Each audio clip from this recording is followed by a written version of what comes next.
آپ کا موقف ہے کہ بابوں نے قرآن مجید اور بخاری شریف کے ترجمے مقامی زبانوں میں نہیں کیے، لہٰذا ان کی اسلام کے لیے کوئی خدمات نہیں۔ تو عرض ہے کہ خلفائے راشدین کے دور میں اسلام عرب سے نکل کر عجم میں پہنچ گیا، اس لیے قرآن پاک پر اعراب بھی لگوائے گئے، لیکن کسی صحابی یا تابعی نے اپنی سرپرستی میں قرآن پاک کا ترجمہ عجم کی کسی زبان میں نہیں کیا۔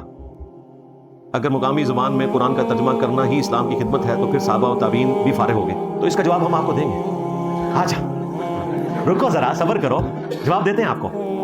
بات یہ ہے کہ اس وقت ہم دنیا کی سپر پاور تھے۔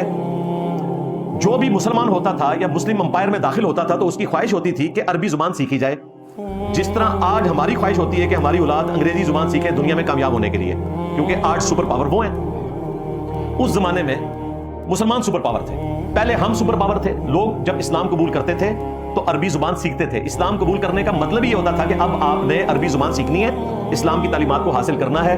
اس وقت یہ لینگویج والا جو بیریئر ہے ویسے ہی ختم ہو جاتا تھا جب لوگ عربی سیکھ لیتے تھے۔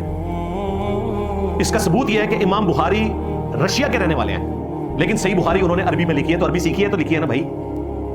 امام مسلم ایران کے رہنے والے تھے، نیشابور آج بھی جگہ ہے، فارسی تھی وہاں کی زبان، لیکن صحیح مسلم شریف عربی میں لکھی ہوئی ہے۔ اس زمانے میں یہ ایشو نہیں تھا، اور میں آپ کو وثوق سے کہتا ہوں کہ جب بعد میں یہ کمزوری آ گئی کہ لوگ عربی سیکھنا چھوڑ گئے، تو اگر کوئی صحابہ کرام یا تابعین میں سے شخص اس وقت زندہ ہوتا تو یقیناً یہ کام کر دیتا۔ لہذا آپ کا اعتراض تو مر گیا، اس میں کوئی وزن نہیں ہے۔ دوسری بات، صوفیاء اتنے ہوشیار تھے کہ اپنی کتابیں یہ فارسی میں لکھتے رہے۔